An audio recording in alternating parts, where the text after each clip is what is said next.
What it do, KTTV? This is KT, and I'm coming at you live with another episode of the Daily K Podcast. And on today's Wellness Wednesday, we have author and Grambling State alumni, Mr. Vernon Davis. How you doing today, brother? KT, I'm blessed, man. It's been a great day thus far, man. How are you doing? Look, I won't complain, man. I am glad to have you in the building. I want to say thank you for taking a few minutes out of the busy schedule, especially on a Wellness Wednesday, man. So I appreciate you for being here today, man. Oh, yes, sir, man. Thank you for having me. Now, as we begin on this Wellness Wednesday, and before we get into all of the good stuff, man, we like to do a check-in. So how have you been doing during this pandemic and staying safe? Man, actually the pandemic has been good for me. A lot of what we're going to talk about today, took place during the pandemic. What seemed very bleak at the beginning of 2020 and towards the middle ended up being, a breath of fresh air for me, man. That is the pandemic. Not necessarily the virus, but the situation that it put us all in with being at home a lot more than what we're used to. And so, just been staying busy, man, with work, staying busy with, the family, and then striving to make an impact as best I could with the resources available to me. So staying busy with that and, wrote my book, which we'll talk about a little bit more as well. So staying busy with that, man. And, just trying to stay level-headed, keep my mental health strong. During this pandemic, where I know that there were a lot of breakdowns throughout the globe, man, with people's mental health. Being fortunate to keep minds, to strengthen minds, and maintain a good level of mental health. So I'm doing well, man. Overall, I'm doing well. Thank you. That's for asking. Good, man. It's also important to just check in and make sure that we all doing good, because I tell you. Whew, like you say, some people had it good, and some people still struggling. As I go through the school system and talk to parents, but for a lot of people, having that time to sit down, kind of assess, kind of go through those struggles, but have time to reflect on them. Such a good time for us to be able to just do that, because I've never had that before, man. Where I just had to sit down. Same. So, man, jumping into the book. Uncomfortable peace, right? It's all about naturally fighting diabetes by changing life changes, changing routines, right? So give us just a little bit of background on whether this was brought on through like a diet, or we was going through the diabetes because it's hereditary. And what did it feel like the day you even got that diagnosis that head you into the book? Yeah, man, great question, KT. So, in my family, I've only known of one person to have had diabetes, and he was a distant relative. So it wasn't hereditary for me. It was, caused by poor nutrition choices. My lifestyle was very fast paced, and so I thought I was busy. But I was a boring kind of busy, like doing a lot of things to get them done, but it wasn't nothing exciting. It was for work, or it was for school, kind of running in place, if you will. And in doing so, in order to maintain keeping my hunger in check, I would always get fast food, or if I was employed at a place where there was a kitchen, going to the kitchen and getting something made for me. And just poor eating habits, man. Not taking the time to, effectively work out, move my body. Some of this even, stems from, the learned behavior of food addiction. That's why I attribute my diagnosis to is food addiction. So in efforts to keep hunger in check, I was successful at that. A little too good to where I was, eating when I wasn't hungry. I was just eating because something was there, or I was stressed out or frustrated, which, being the boring busy that I was, there were a lot of stressful situations, and I handled them the best way I knew how, and that was stuffing my face with chips, pizza, soda, juice, things of that nature. Hey, that's it, man. I'm talking like, dude. Every time, man, I go to that doctor, she tell me slow it down, do this, do that, and so just putting that in perspective, man. It ain't always about that background. Like, you can do it too to yourself, But also just being thankful to hear your story and understanding that if I can do it to myself, I can also undo it for myself. Exactly. Right? And so that's what I'm glad we're here to talk about. So now just jumping into it, because I will tell you, I'm old school. I still called it the sugar. Yep. You know what I'm saying? So, knowing that there's two type of diabetes, type 1, type 2, can you really give us a little background on the type of diabetes that you were able to overcome? Yeah, so when I was diagnosed, I was diagnosed with type 2, and so the distinction between type 1 and type 2, type 1 is typically considered hereditary, with it being a genetic disorder, where the body just, for lack of better words, just doesn't produce the insulin needed to regulate, throughout the body, the sugar as it comes in. And the type 2 diabetes that I had, that I developed due to the poor nutrition choices that I had, my body just wasn't responding well to the insulin that it was producing. And if I would have continued on the path that I was on, it would have ended up not producing insulin at all, to which I would then have needed to supplement Yeah. that with artificial insulin, or insulin that's through a shot, that's given, that would have been administered by me or a medical professional. So type 2 diabetes is what I was diagnosed with. Man, that's so scary, man. I have to get infusions because I have Crohn's, So I think about those needles. Yeah. And so, man, I don't know if I could make it, man. I Man, just don't know. man, I'm grateful that I didn't have to go that route. I remember there Yeah. was a very notable rapper during the pandemic. He couldn't get insulin, and he was on Instagram or Facebook, saying, "Hey, can somebody bring me some insulin? I'll give you whatever he was offering, for compensation." But it was that bad for him. He needed it and didn't have access to it. So, man, that's crazy, right? The money it don't matter, right? don't. It's still, woo, man. So you think about when we think about naturally, I think about people like Dr. Sebi, for example, or and just people who believe like just taking advantage of the natural healing that our bodies was made to do. So why did you feel that you would do this journey without medicine? And when you were on the journey beginning, did it get, I guess, worse before it got better? Yeah, great question. So, KT, by nature, I'm a rebellious person, man, and for years I've tried to, improve in that area of my life. But there are times, similar to, responding with, stuff in my face if I'm stressed. If I'm stressed out about something, I'm upset about something, and someone tells me I can't do something or I need to do it a certain way, it is then my natural instinct to say, no, I'm going to figure out another way. And so that's, kind of what took place for me when I was diagnosed. The doctor gave me a prescription for a certain medication. And he said, take this, cut back, some on what you're consuming. And you should be able to manage this. And, my thought was, no, I don't want to manage this. Managing it mean that I was going to be stuck with it for the rest of my life. I wanted to get rid of it. I wanted to reverse it. And, the medication wasn't going to allow for me to reverse it from what I researched. And so I said, hey, I want to give a go at this naturally, not consuming any of the medication and figuring out what it is that I can do, with the resources that are available to me and to everyone else to, heal my body naturally without having to use prescription or synthetic medication. Yeah. Oh man. Okay. Yeah. And what to say, brother? Oh yeah. Yeah. I wouldn't say that it got worse before it got Yeah. better. It started getting better immediately. I mean, Okay. KT, the day I was diagnosed, my blood glucose level was 476. My A1C level was over 15.5. I mean, I was experiencing blurred vision and numbness in my fingers and my toes, numbness in my left leg, and a host of other, ailments that, before the doctor's visit, I had no explanation for. And, once I started doing my research, self-education and learning what was going to be beneficial for me, consulting with two of my friends who became accountability partners for me as well, I put things into practice. And, as the weeks passed, I began to feel better. I mean, after about a month, 2 months, I was sleeping soundly through the night, whereas prior to, I hadn't slept soundly through the night since before college. So it was huge for me. The frequent urination that I was experiencing, having to urinate on the side, or excuse me, choosing to urinate on the side of the interstate because I couldn't hold my pee.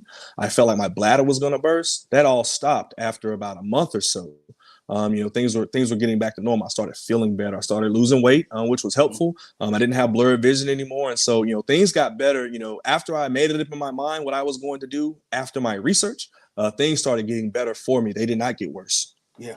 And with that, I don't know if you talk about this in the book, but thinking about reversing that cycle, and I'm so glad that you use that terminology, right? Because it's one thing to manage it and accept it, but it's Yeah. another thing to say this ain't me, and I'm finna reverse this thing. And so, just thinking about the people, because it's such a big number in our community of people who suffer from this. What was the first change, or what should be the first change that they look at to make in the The reversal? first change has to be the mindset. Like you Mm-hmm. said, managing means accepting that it's here, that's going to stay, and hey, this is not me. I want to reverse it and get rid of it. So it's that mindset. You have to have a strong mind about this first. That way, when challenging times come, because challenging times are going to come, there are going to be tough days where you feel like giving up, you feel like going back to what you know. There are going to be setbacks that happen that kind of throw you off your schedule if you implement a schedule, and you have to be able to be strong enough in the mind to say, I'm doing this for this reason. Not, hey, it's getting tough, so let me go, soothe myself with, whatever it is I'm used to soothing myself with, which I can't lie, KT, I experienced that. Yeah. I had some of those days where I indulged in a hamburger and fries and I shouldn't have, or some other things. But the shift in the mindset is priority. It has to be the first thing that we do. Man, that's it, man. And so, just thinking about the book, man, Uncomfortable Peace. When readers kind of look into the book, kind of take us on a journey through it, man. What do we get out of it? Yeah, so you're gonna get a flashback from me, about some information, that my uncle shared with me that stuck with me. Going through this particular journey, I talk about food addiction a little bit, and kind of when it started becoming out of control for me. I talk about the things that I was experiencing prior to my diagnosis. I'm gonna talk about the diagnosis, the day of, what I did prior to going to the doctor, what I did after I found out I was a type 2 diabetic, my response. I talk a lot about having accountability partners, so readers will see that in there. That is a huge element of my book, having people involved in your life, especially with something to the magnitude of a chronic illness that you don't want to have long term. So talk about that.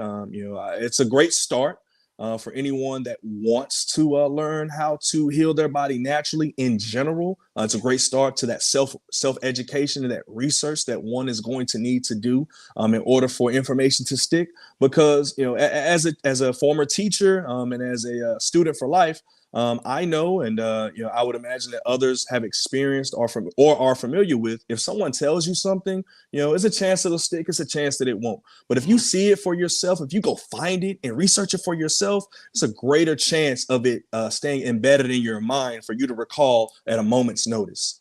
Yeah, that's it, brother. Man, that is it. And like I say, it's so good to just hear you talk about it. Because so many of us are dealing with that go life, and we Mm-hmm. might go slide through that drive through real quick or go pick up something. And every time you just getting closer and closer. Oh my God, man. That's why I like my insurance. They make you go get that physical every year. And you just gotta listen to them people say, nah, man, this ain't it. So Yes, sir. man, so then understanding that, I know you talked a little bit about it when you just got through, but thinking about that support system, right? So we're Yeah. going through the pandemic. I can't really see all my people like that. How instrumental was that support system? And with not being able to reach everybody, how did they keep you uplifted? Yeah, great question. So the pandemic, at least for me, it showed me, friends and family versus acquaintances, right? And so, I was able to really reevaluate my interior and exterior circle. It was just great for that, as tough as it was. And I couldn't be where I am today. I would not have experienced the success that I have experienced, in its totality without a support system. And this is in addition to my wife. This is in addition to my mother and my father, my in-laws, my siblings, my cousins, my grandparents. In addition to them, having friends involved as well, as I was fortunate to be able to have. It was so helpful, man. I mean, technology, nowadays, I mean, you and I are on video chat. Me and my trainer, we worked out on video chat. on, Bizarre concept to me as far as physical fitness is concerned, but it worked. And I was apprehensive at first, but I was desperate, and so it worked. So having video chat, having email, having an instant messenger, having a excuse me, text messaging, being able to keep in contact with everyone through those means of communication was how I was able to do that, and it was very helpful for me. I mean, at a moment's notice, I could send a text message to my 2 accountability partners outside of my family that I spoke with continuously through the week to give them updates, victories and opportunities or challenging moments, and share with them what's going on and get feedback from them when they're available to respond. And it always helped me to be able to push forward towards my ultimate goal, which was that reversal and overall optimal health. Man, and I was looking right here. Daniel Reyes said, and shout out to Daniel, the shameless plug, man. He gonna be on tomorrow, but he lost lost weight too. I want to say like 150 pounds in maybe 10 months, 9 months. Oh, come on, that's what's up. But like he was saying, enablers, right? And so how did you combat that, man? Once you change your mindset, how did you do that? Yeah, hey, great question, Daniel. So Daniel, right? Yep, Daniel. Perfect. Great question, Daniel. All right. So the mindset that I had to lose it. I had to adopt a whole new mindset of I can, I will. That's what it boiled down to. And once I adopted that and it stuck, I had to be, understanding, respectful, empathetic, whatever word you want to use to anyone else that did not have that mindset as it relates to this situation, this chronic illness that I was battling with, not anyone else, as far as my own personal journey. No one's going to fight this battle for me. And so anyone that did have something negative to say or, has something to say of, okay, you need to go, do what the doctor said, or you need to take this, you need to take that because the doctor said do it, or you can't do it naturally, whatever, I just say, hey, thank you for the feedback. I'm going to continue doing what I'm doing because I'm experiencing success. And, once I got that stamp of approval from each medical professional that I interacted with, starting from my 3-month checkup onward, I was good.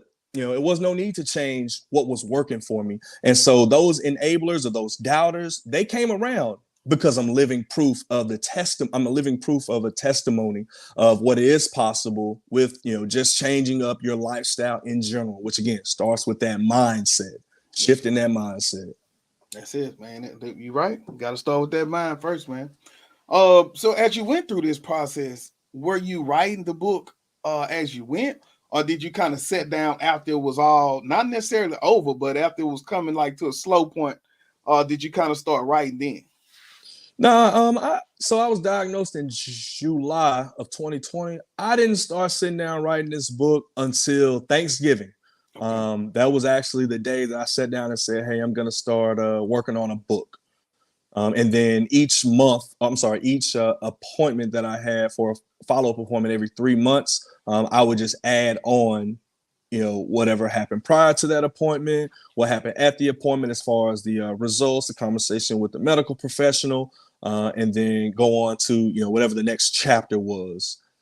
And with the Davis family, is it Davis Family Publishing? Yes, sir. Yes, sir. So now, did you self-publish it or how did that work? I did self-publish, yes, sir. So I had opportunities elsewhere, great opportunities, might I add. And for what I'm striving to do in my family and teach my son long term, it didn't make sense for me to start off my entrepreneurial journey as far as an author by being published by another company. Again, great opportunities were presented. I want to teach my son, hey, self-sufficient, right? And do for others. And so, figured out, what all I needed to do in order to start a publishing company, was able to put that in motion to where it's a legal entity and, publish my book, under my own brand. Come on, man. That's it, man. FUBU. Come on now. That's right. For us, by us, right? Hey, man. Come on, man. So on top of the book, man, what else do you have going on that's coming out of the publishing house? The publishing side of our company, so there's actually 2 sides of it. The totality of it is Davis Family Management. Okay. So Davis Family Publishing, as an author, I have this book, working on a few others, looking to publish for other first time authors that have stories or things that they want to get out to the public, that they up to date haven't been able to do so. In addition to that, I'm a motivational speaker. From my publishing company. I do it through my publishing company, so that my book is tied to everything that I do. And then as the years progress, my other writings are tied to it. And then those that publish under our brand, they'll be writers as well, and we'll contract them out as well, so that their books are attached to it. So yeah, right now, just pushing my book, Uncomfortable Peace, and booking speaking engagements to speak about achieving success, overcoming obstacles, and surviving setbacks, based on my journey, and the principles that I was able to apply to achieve my end goal, which actually never comes. The end goal is there as a marker, but it's not attainable, because optimal health, the pursuit of it is a daily decision. I could be good, healthy today, but tomorrow, I can make poor choices and continue in those poor choices and be back to square one. Being with type 2 diabetes or having a high A1C. So that's what we have going on currently. Yeah, man, that take me back to that Les Brown quote, where he say practice makes perfect. He say get out that mindset. He say practice make you better, but you can always better your best. Okay. Hey, look, man, I'm with you, man. So now, as we talk about this, I could not let you get away with me being from Shreveport, Louisiana, and you're a Graham alumni, man. What's happening with this Grambling, man? Have you been to the classics? What happened this Thanksgiving? Oh man, I have not been to the classic. I don't think ever. Yeah. The years I was in college, it was around finals, man. So I couldn't make that trip to New Orleans, and then I moved out to Virginia, and I'm able to watch other games on television for the classic. But yeah, man, I'm not too familiar with what's going on campus. I'm actually trying to get back to speak. I've reached out to some of the personnel there, including President Gallup. So just waiting to hear back, of an opportunity to come and share my story with the student body there on campus, as well as faculty and staff. But it's beautiful. I did pass through there like the week after Christmas. And so it was beautiful to see. They're building it up, and my understanding is they're working on more, and building up more on the campus and around the campus. I mean, KT, when I was going to school there, we didn't have a convenience store on the level that they have now. Maybe a mile or so, maybe a half a mile from campus, where you could actually walk. I've seen a few convenience stores that sell various items where you really don't have to go to Walmart. You can get everything right there in the city of Grambling, or in the town of Grambling. And so it looks nice. I can only imagine what it's going to look like when my son enrolls in 18, 19 years. Come on, man. Look, I'm already committed to the Grambling. Hey, it's a family tradition, man. Tigers for life, man. Tigers for life. Well, it is so amazing, man, how those Walmarts be taking on them college towns, man. We used to call it Mall-Mart, because that's where you go to catch everything, man. And yes, I used to work at Walmart in Ruston. Yeah, man. It was a hot spot. It was a hot spot. So now, for anybody who's really taking medicine, and really with the diabetes, how do you, I guess, talk to them about changing their mindset, or maybe saying, do you really want to accept it and continue down that path, or helping them understand that you can really say, I'm going to reverse it and start in that path? How, as you begin to speak, would you talk to people about going down that path, brother? Yeah. So, it all starts with, what do you want your future to look like? Who do you see in your future? Okay. Now, can you imagine that future that you just made mention of, with all those people, with all those things? Can you imagine it without you? And, when I talk to others that, have, high A1C numbers, and that, are dependent on medication currently, I ask them, hey, are you familiar with the side effects? The risk that comes with consuming this medication or that medication. And are you okay with, the possibility of experiencing those, which, could also take you out? Now, in addition to that, while, it's not wrong to take medication by no means. I made a personal decision not to, because I didn't want to deal with the side effects. But in that same conversation, we have a conversation about the food, which is really the issue.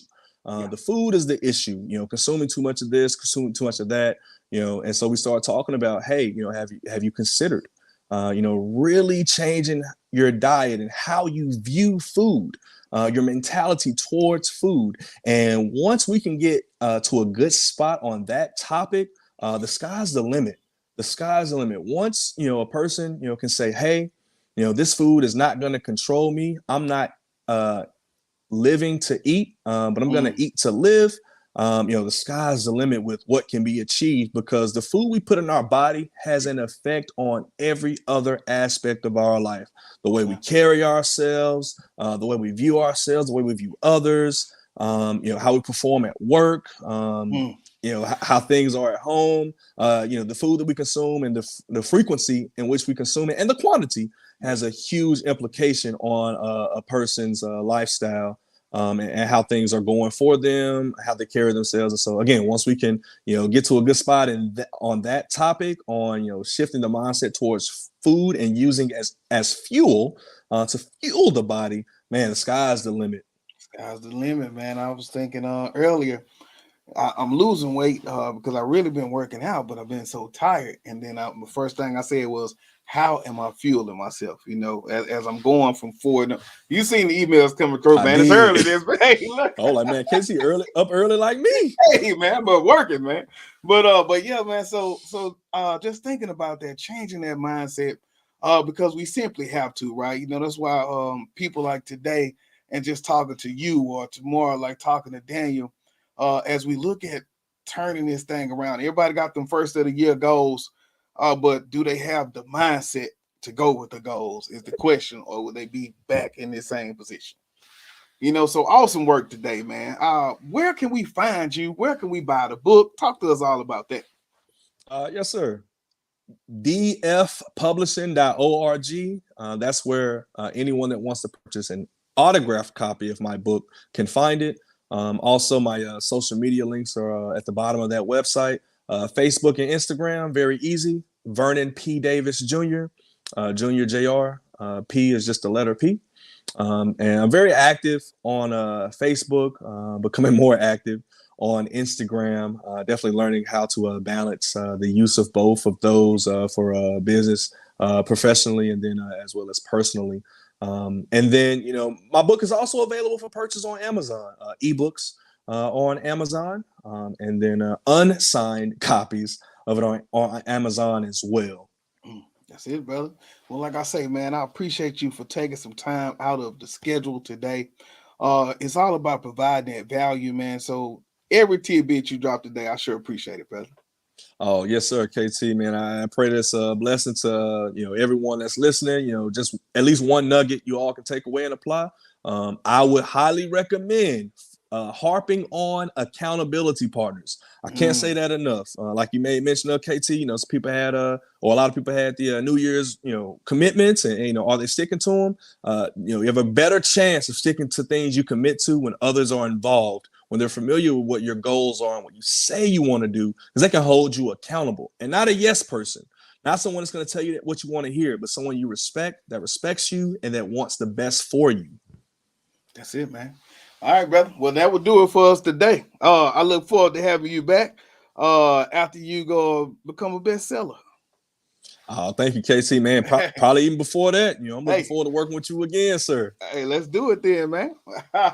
All right, y'all. This is KT for KTTV signing out. 100. This is Darnell with Broadcast Houston. This is Dr. Tamara Beckford. Hey, this is Candace. This is London Underwood. This is Kirsten Bass with Inner City Greens, and you're watching. Y'all are now tuned in to KTTV. KTTV. KTTV. KTTV.